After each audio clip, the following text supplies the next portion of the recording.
Welcome to USA Global TV and Radio, where our mission is to provide education, entertainment, hope, and inspiration. USA Global TV and Radio connects you with experts and audiences all around the world every single day to help you succeed in business and to live a richer life. Visit us at usaglobaltv.com to learn about career and life-changing training and mentoring programs like the Listening Mentor. Subscribe to our newsletter to stay informed about our special programs and offers. Discover how you can become a guest on one of our shows or a host or producer of a USA Global TV and Radio show of your very own. That's USA Global TV and Radio, where the doctor is always in.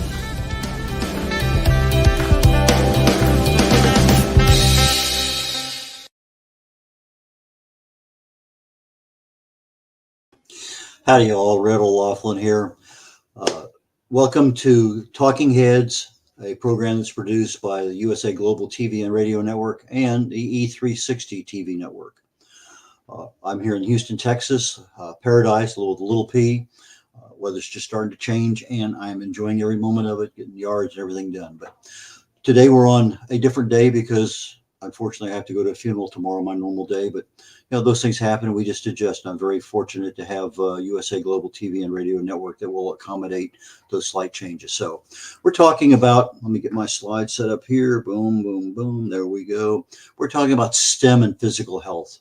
STEM and physical health. Well, it's STEM. We talked about this today, a couple days ago with regard to the STEM meaning science, technology, engineering, and math as far as the normal world goes. But if we apply some of those same concepts using that acronym S.T.E.M to our health, hopefully that we can do the same thing that STEM does for getting better scientists, engineers, mathematicians, etc. Maybe we can improve our health a little bit. I'm not a doctor, never have been, never been associated with that field, never been in the pharmaceutical industry. However, I fell in love with chemistry a long time ago, back in high school. And it's one of those things that I find it fascinating. I wasn't able to become a chemist because I got an invitation to Vietnam when I got my degree. And by the time I got out of that, it was too late to enter the field. But my wife had breast cancer several years ago, and I had a chance to delve back into the chemistry area looking for how can I find out what can I do about some of these side effects?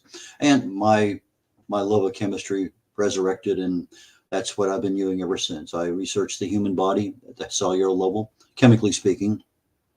I look for cause and effect relationships. Treat a cause, fix a problem. Treat symptoms, you're just putting a Band-Aid on it. It's never going to fix the cause of the problem. I believe our health and our wellness are our own responsibility. And as always, my presentations on health and wellness are primarily for awareness and education. So let's dive into, we spent the last 2 weeks talking about the stress of stress, toxins, emotions, and memory. So today we're going to pick up the topic of toxins. Now, the definition, according to many sources, is a substance produced by a plant or an animal that is poisonous to humans. Well, I think that's a pretty narrow range, plant or animal. I think there's a lot of things out there that are poisonous to humans that people will describe as toxic. In fact, we use that word toxic for more than just toxins. And so we'll kind of cover some. But I figured today as an intro, let's look at what are some of the toxins that were around. Now, in most cases, I found that the toxins are, to use a long word, the big word, ubiquitous. They're everywhere. No matter where you look, no matter what you do, you're probably going to bump into, smell, touch, absorb, eat, ingest, drink something that has a toxin in it. It's just that's the way our world is around here now. Hundreds of years ago, there was probably some, but nothing like we have today. And you look at certain areas, there are more restrictions on toxins in some states than others, in other countries, etc. But we'll talk a little bit about that as we go through. But I'm going to look at what are the most common. I did a pretty high level view of this thing. I said, what are the top three in various areas? And we're going to look at what they are, how they affect your health, what controls you have over them. But let's just get started on toxins, and what we need to know about. When I look at stuff that's in the air, primarily, there's one of the things they call particulate matter. These are particles that actually hang in the air. You see them, you're driving down the street and you see exhaust coming out of a truck. You can see smog in the morning. Now, sometimes that's humidity, but sometimes it's mixed in with smoke and other things. But these particles hanging in the air, they come from motor vehicles, industries, construction, sometimes fires, and they have different categories. One of the categories is what they call PM, particulate matter 2.5, meaning the actual particle size is less than 2.5 micrometers. And then the PM10, less than 10 micrometers. To give you an idea of the size, human hair generally is around 50 to 80, but depending on the hair itself, the color, the individual hair strands can be between 20 to 180 micrometers in thickness. So if you look at something like a hair and you hold it up there and you see that's as thin a hair as I can possibly find, that's probably 10, 20 times bigger than 10 times bigger anyway than the particulate matter that not only is thin, but it's thin all the way around, and it's very, very difficult to see any single one of them. But you can see them when they settle on things, becomes dust. Why is it an issue? Because it can penetrate deep into our lungs and actually enter our bloodstream. We're breathing the stuff in and it goes right straight into us. Not much we can do about it without wearing a mask. So if we're in industries that have a high amount of particulate matter, we have masks that help us avoid it. Another airborne toxin, nitrogen dioxide. Basically, it's a toxic gas that comes from car exhaust. You see it coming from power plants. From various industries. And this nitrogen dioxide, NO2, increases our ground level ozone, and you start seeing more and more of it as it accumulates. But because it's something that we can breathe, we end up with in respiratory or other kinds of infections in our bodies and it's not just a single case. You might have a single person visiting LA after a day, they're all sorts of choked up and everything. But if you're living in this over time, a long-term exposure can cause some serious respiratory or infections. Ozone, we hear this all the time, smog. This is a low-level smog that's caused by sunlight when it mixes with nitrogen oxides and other what they call VOCs, volatile organic compounds, depending on what is in your neighborhood. And as a result, again, we're breathing it in, respiratory issues, lung function. And these are generally more found in the urban areas where industry is at, a lot of freeways, a lot of highways going through everything. That's where you're going to come up with a lot of this kind of stuff. Lead, we're talking about heavy metals now. There are so many different kinds of metals out there that create a problem. Lead is one that we hear all the time.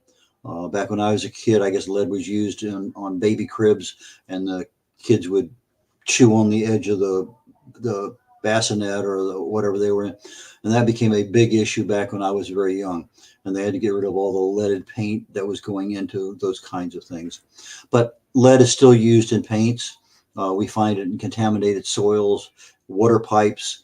A lot of industries use it. Ceramics uses it. Toy industries use it. Cosmetics. A lot of industries use lead. And it's an accumulation over time. If you're only putting on a particular type of cosmetic, once a week, maybe not a big deal. You put it on every day, it might be a big deal. You're putting on every day, year after year after year, yeah, that's a big deal. Mercury, I think most of us are pretty familiar with that. I remember in high school, we had the bowl of mercury, and we put our dimes in there and make them very, very shiny. And we'd sit there and pour it in our hands. And the science teachers never thought anything of it being a toxin. But we see it nowadays in a lot of fish that's out there. They say beware of tuna or any other kind of fish out there that has mercury, because the mercury has gone into the oceans and fish consume it, and that's where we get it. But it's also a product of an industry, power plants. It's a neurotoxin. It goes straight into our bodies and straight into our brain. A lot of issues there, particularly important for children. A lot of cognitive defects in adults over time. Arsenic is another heavy metal. It's a poison. It's naturally occurring, but it's also being used in certain industries, particularly rice. It's used in treated wood. Arsenic is used in a lot of things. We see because of the use of it, people handle this all the time. You usually end up with skin lesions, cardiovascular disease, risk increases, diabetes, cancers, your skin cancer, lung, bladder, kidney, all have these kinds of reactions to arsenic. So the toxins that I've listed so far pretty much don't come from plants or animals. They come from power plants and uh, smog and everything else. So, we think of toxins being plants or animals, but I think that we really should think that toxins are toxic no matter what they are.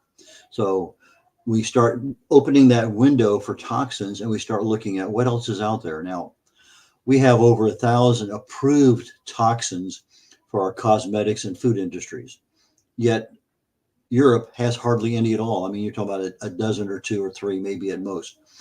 They've canceled out hundreds of toxins that the United States uses. We just don't see them in Europe.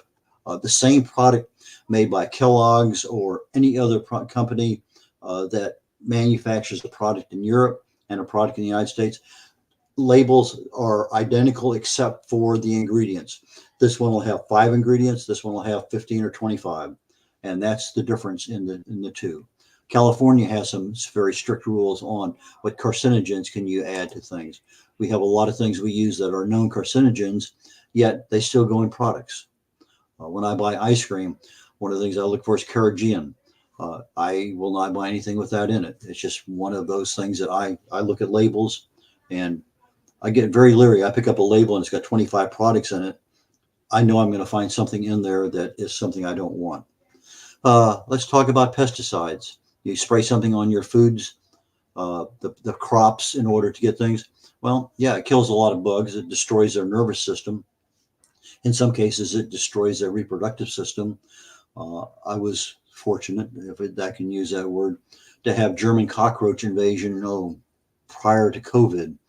And no matter what I did, I couldn't get rid of them. I finally had to go on to YouTube and find out how do you get rid of them? Well, it turned out I needed 4 different chemicals in order to control that particular cockroach because of the nature of the system. I had to not only destroy the bug itself, but its reproductive cycle, its eggs and everything. And it took about 6 months, boom, gone. Never seen another one since. But organophosphates do a very good job of that particular function of killing bugs. But humans are also affected because of our exposure to it. If it's wind blown, we can pick it up. If it's something that's still fairly new, we touch it. The foods we eat and these things, because it destroys the nervous system in bugs, it's going to cause neurological issues, developmental delays if it were kids, and maybe some cognitive issues in adults. Glyphosate, Roundup. We see commercials on TV all the time for this. Please sign up here if you have this or this or this or this, and a lot of different issues, primarily dealing with, I think, Parkinson's is one more, but anyway, a lot of issues with glyphosate. My wife worked as a paralegal back in the 80s and it was amazing. The big case, 1,000 people on the case, and they've known this for years, for decades, yet we still produce it, we still sell it, and they're still settling lawsuits over it. But it's a herbicide. It's used in manufacturing. You can go out and buy it today, Roundup. It's available at your local box store. Home gardeners have it. And again, it's a very dangerous one. It's definitely a carcinogen. It's an endocrine disruptor. Any reproductive cycles that you have, it's going to create a problem. Pyrethroids, synthetic natural pyrethrins. They're commonly found in insecticides, but they're also found in pet shampoos, something you think we would never put on ourselves, we put on our pets. But they're neurotoxic. They get into our nervous system. We have skin issues, breathing issues, respiratory issues. But it can also cause reproductive problems, cancers, thyroid issues, our immune system dysfunction, developmental problems. These things are major, major problems for our health. We get exposed to them, we handle them, we breathe them, we touch stuff that's been with them. There's just many ways that these toxins can increase our health hazards. Again, anytime you're dealing with something like that, wear gloves, let the stuff dry. It's just so many, read the labels and protect yourself. What about stuff that's not a plant or an animal? Noise pollution. We hear about pollution. Well, if the pollution is strong enough and long enough, it will create health problems. It's poisonous to the body in that sense. So I talk about noise pollution coming from traffic, highways, and anybody who's ever lived nearby them knows exactly what I'm talking about. You see a lot of brick fences going up 8, 10, 12 feet to separate a neighborhood just from a local 2-lane, 4-lane road that's running by them. It becomes more the norm to cut down on that noise pollution. But a lot of urban streets, you hear the noise, horns, dogs barking, sirens, tire friction on the roads, airplanes, almost impossible to avoid in any kind of urban situation or even the suburban areas. Over time, again, a time issue, how much are you exposed to it? May not be a big deal at first, but it's going to increase your stress level. And when that stress level starts going up, it's going to interrupt your sleep. So prolonged exposure can be a serious health issue. Industrial noise, we're in an environment where we're working, the machinery is making noise, construction industry, you hear them around here every so often with roofs being repaired, that constant hammering. The noise in and of itself is not a problem on a single day basis unless it's a very loud noise and repetitive, but over time it's an issue. Hearing loss, sleep issues, mental health issues, a lot of problems can come from that industrial noise. I flew for 16 years in the military. I have hearing loss. Now, part of that hearing loss is even though I wore earplugs when I was inside the aircraft, I didn't wear the earplugs because I was inside the aircraft. But again, you walk to certain parts of the aircraft. I could not have a conversation with somebody 2 feet away from me. I would have to increase my voice. I moved down another 6 feet and I could have almost a normal conversation. So it's those subtle things that we don't think about that we're exposed to year after year after year. Again, more miscellaneous. Airport noise, takeoffs, landings, engine noise, those things can be pretty loud. I can remember some takeoffs, some of the loudest aircraft I've ever heard were in Utapao, Thailand, not SR-71, U-2. In fact, it took off when I was working in California. The airport was 7 miles from me, and I could actually hear the U-2s taking off. Very, very loud engines on it. Same thing with the early 707s. But anytime you have to raise your voice to talk to anybody, regardless of where you're at, you're going to have noise, whether you realize it's a problem. If it's going to be an environment that you're living, working in, wear earplugs. Now, I have a problem at home. I can't hear, so I turn the TV up. My wife hears it too loud. I'm sure I'm probably impacting her hearing. But when you start having noise issues, trouble communicating, sleeping issues, over time, hypertension, raise your blood pressure, increases your risk of cardiovascular disease. Now, is that a poison? Yeah, it's harmful to the body. What about abusive relationships?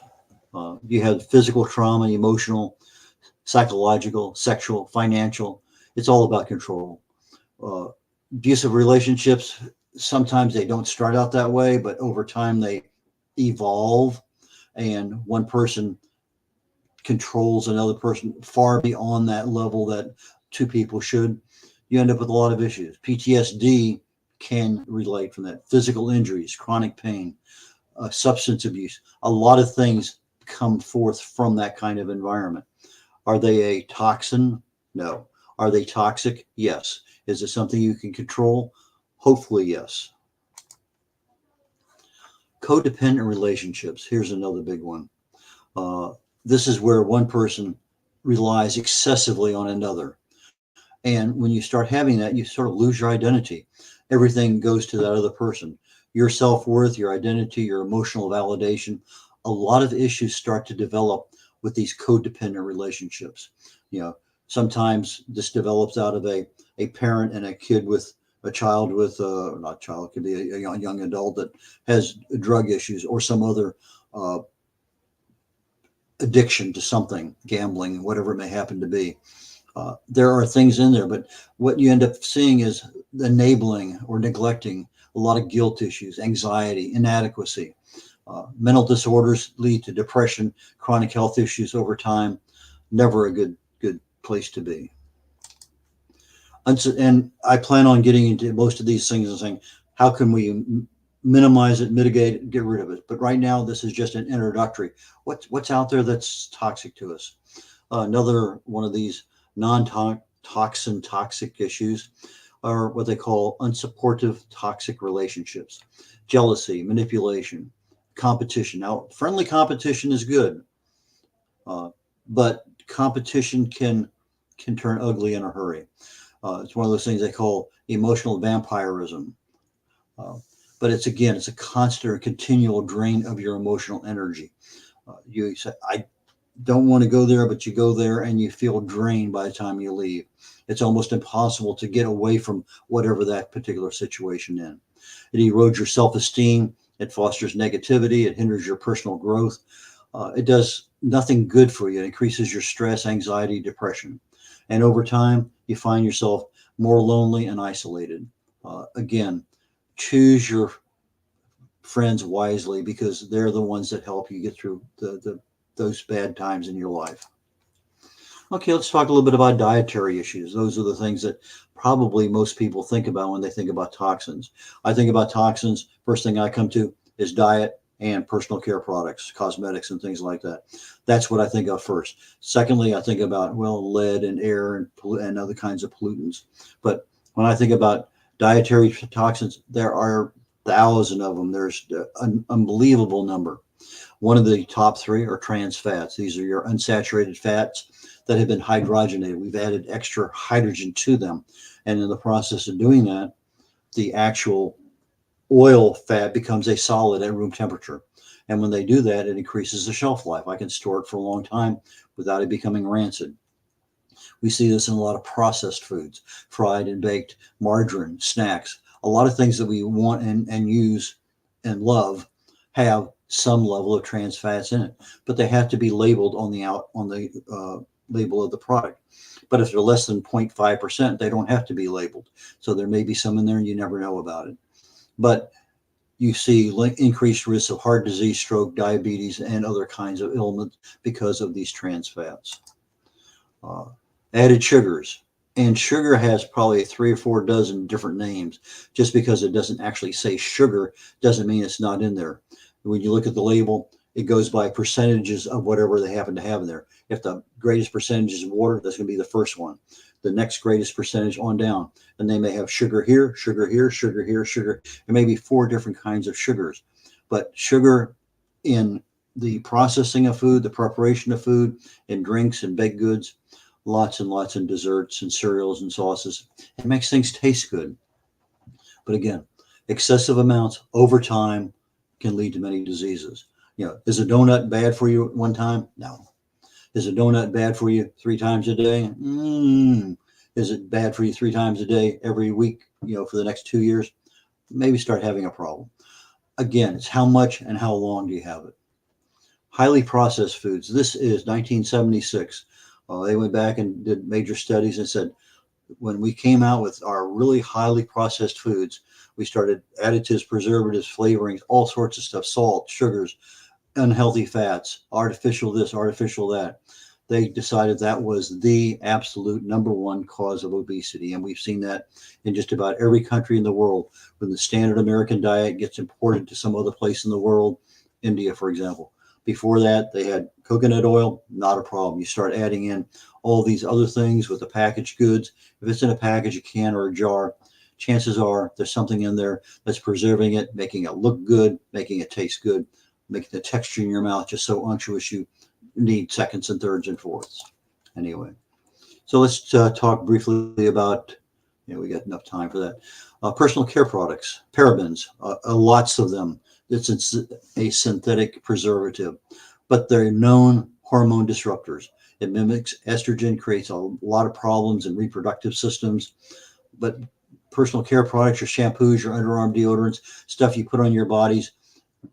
20 years ago, a problem. Nowadays, with the nanotechnology, it just goes straight right through the skin, right into the bloodstream.